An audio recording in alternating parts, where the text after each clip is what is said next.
Welcome back, everybody, to a very special episode of Trekyards. I am one half of your hosting and command staff team, Captain Foley. And I am the other half of what we tend to call here Team Trekyards. Commander Cockings, welcome back, everyone. Now, the reason I say this is a special episode is because we have the great and powerful Andrew Probert joining us today. Welcome back to Trekyards, Andrew. You're welcome. Good to be.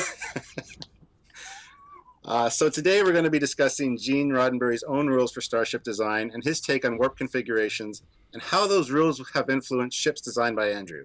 This is not a full Treknology episode on Star Trek warp theories, dynamics, or history, but fear not, as that is something that we will be doing in the future. Today is more of a relaxed discussion talking about Gene's rules, and since Mr. Probert has been such an influence in the Trek design world and was lucky enough to actually have met and worked with Mr. Roddenberry, we thought it appropriate to speak with him about that very thing today. Absolutely. And it's always a great day when we get to speak to you, Andrew. So, welcome back. Now, what exactly are the rules for Starship design as laid down by the great bird of the galaxy? Well, there are 4 of them. We'll rhyme them off now and talk about them briefly and then get into full detail a little bit later on with you, Andrew. So, number 1, warp nacelles must always be in pairs. Number 2, warp nacelles must have at least 50% line of sight of each other across the hull. Number 3, both warp nacelles must be fully visible from the front. And lastly, the bridge must be located on the top center of the primary hull. So now that we know all of these, I see numerous problems with many designs, actually. But that being said, I also see some explanations and reasons to justify those very same designs. And that's what this episode is going to do. Discuss these rules one by one and maybe work a few things out. So, Andrew, we know you're a huge believer in these guidelines, or rules, and it's safe to say that every warp-capable ship that you've designed follows these rules. So let's discuss the first one. Warp nacelles must be in pairs. So this implies nacelles are codependent. So first of all, let's talk about your understanding about this principle, and what is the rationale behind it, Andrew? The rationale behind that is because that's what Gene told me. Good reason. It first came up when I was showing him some designs of the dry dock, some concepts for the dry dock in Star Trek The Motion Picture. And I had one of Franz Joseph's destroyers or escorts, a single nacelle ship in one of the dry docks. And Gene says, no, we can't do that. It says that in Star Trek, there are no single nacelles or 3 nacelle ships. There are always 2 nacelles because they work with each other. You know, they're codependent, like you said. So that's where that came from his mouth to my ear. Mm-hmm. Okay, well, I've read that the pairs rule is in large part to Gene being influenced by his flying time as a pilot in World War II and flying the old B-17s, which have 4 engines or 2 pairs of engines, if it were. And ironically enough, Matt Jeffries also served on a B-17 during the war as well. Just a little bonus fact there. But that being said, the faster, more agile fighters had only 1 engine. So what do you think about the possibility of throwing a 3rd nacelle into the mix, or maybe even being able to get by with just 1? I mean, couldn't you have 2, in the 1 nacelle, have 2 smaller rows of warp coils that work in conjunction with each other? So there are 2 sets? Well, that's like saying in a conventional engine that a piston and a spark plug actually don't need to work together because they're 2 separate things.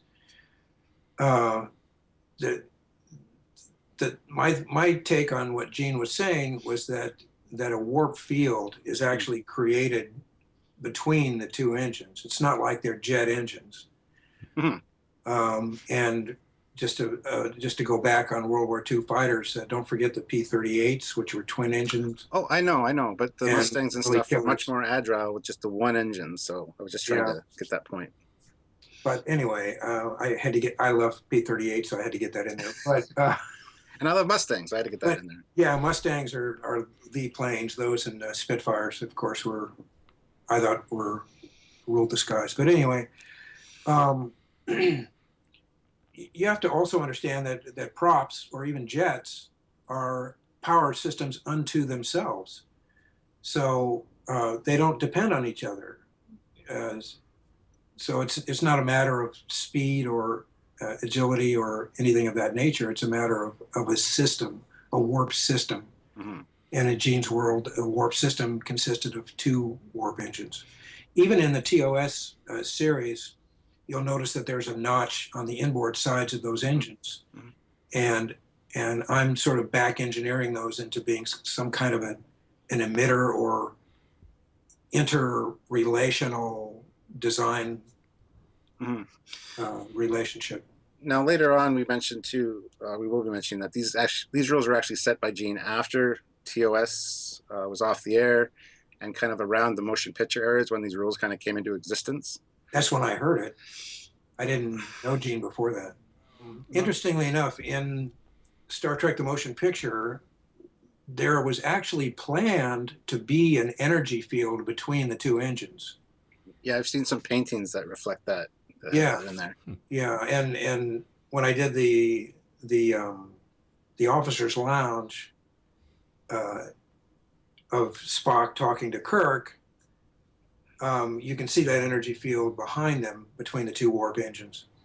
The idea was that, or the look of it would be basically that the field would generate, in this case, and actually drift back, so that each field generated would go back and pushing the ship forward in a way. And so they had planned an amazing array of fiber optics and all kinds of other lights to actually go between these warp nacelles on what was called a black Enterprise. And the idea was that they were going to have a model, an exact size model of the Enterprise that was all matte black, except for the engines. And the black Enterprise would actually matte out the form of the Hero Enterprise. So they would do a double pass. But then that would create this warp field that would actually drift. The luminosity would drift to invisibility as it went back. So it was going to be a streak. It was going to be really cool. That was part of that Robert Abel effects thing that was being developed, and Paramount didn't have the time for them to do that. So that's one of the effects that fell by the wayside. But they were into heavy planning on that, and it was going to be a beautiful effect, but that dropped away. So that would have been the one opportunity to, in fact, see how the two engines work together. But it didn't happen. Well, there's just fan theories about everything, and so one of the things about the single nacelles, theoretically, you're right, is that there are in fact two smaller sets of warp coils that run alongside each other, but it's encased in a single nacelle, and that the forward-facing dish of like a single nacelle ship will actually amplify the warp bubble.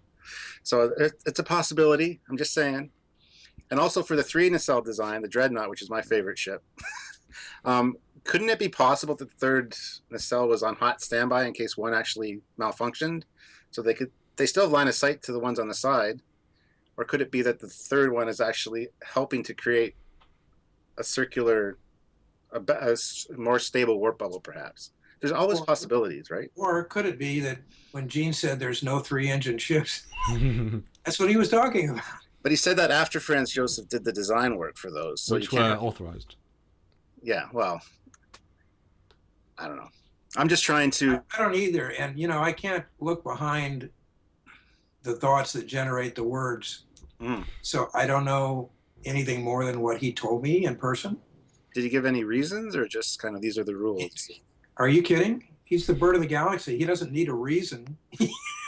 That's true. It's just like, this is the way it is. And it's like, you got it, boss. I was good with that. So from then on, all of my warp systems have incorporated twin or codependent engines. The Stargazer, Picard's previous command, had 2 codependent systems because it was a deep space operation, and they needed to have that backup in case of an emergency if it was ever needed. So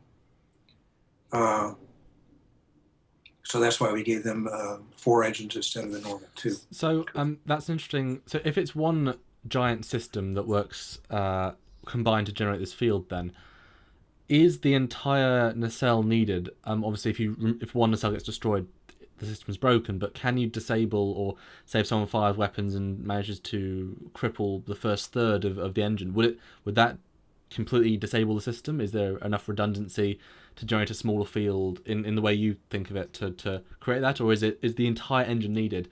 And if that is the case, wouldn't that be a humongous weakness in terms of their faster than light, which is the most important thing on the Starship, pretty much? You know, getting stuck anywhere. Besides life support, of course. Was that one whole sentence, Samuel? Yes, several commas. I'll give you the answer in 2 words. Kaput. Okay? Didn't go anywhere. This is killed. The system is killed. Okay. Fair enough. Of course, there's always going to be examples of that, you know, beyond the rules or the, you know, the outline that I follow. So that's when you have a ship's body in between two warp nacelles. Well, that's the next point, actually. So Yeah. I knew that. let's move on to rule number 2. The warp nacelles must have at least 50% line of sight of each other from across the hull. Again, talk us through the reasoning and Trek science behind this, and what would have happened if there was not a line of sight? It wouldn't be able to It explode. function thing. Pretty much. I mean, let's go back to the spark plug and this piston. If you put a piece of metal between the spark plug and the piston, there wouldn't be any combustion. So I see, especially on the, well, initially, let's say on the motion picture Enterprise, you have the blue interior grilling. If that's covered in any way, then you're disrupting the energy field between the 2 engines. At 50% is wrong. It should be.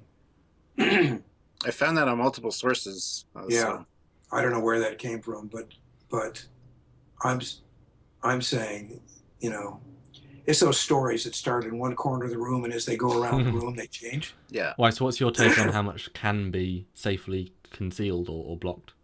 Yeah, I wouldn't block any of the grilling, because that's where the energy comes from. So if you look on the D, the grilling is not blocked. The front part is, but everything else should be.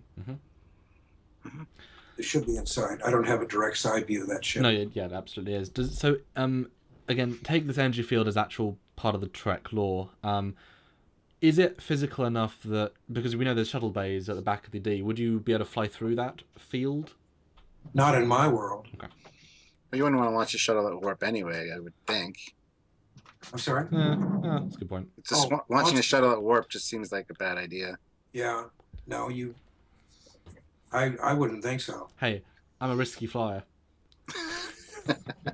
So if there was something that went in the line of sight, say it's at warp, and because we know that for some reason asteroids can go in warp, wormhole warp, whatever, say some big piece of matter did go in between while at warp, would that just disable the system, or would it actually create some instability and overload? What would happen if this was blocked in the process?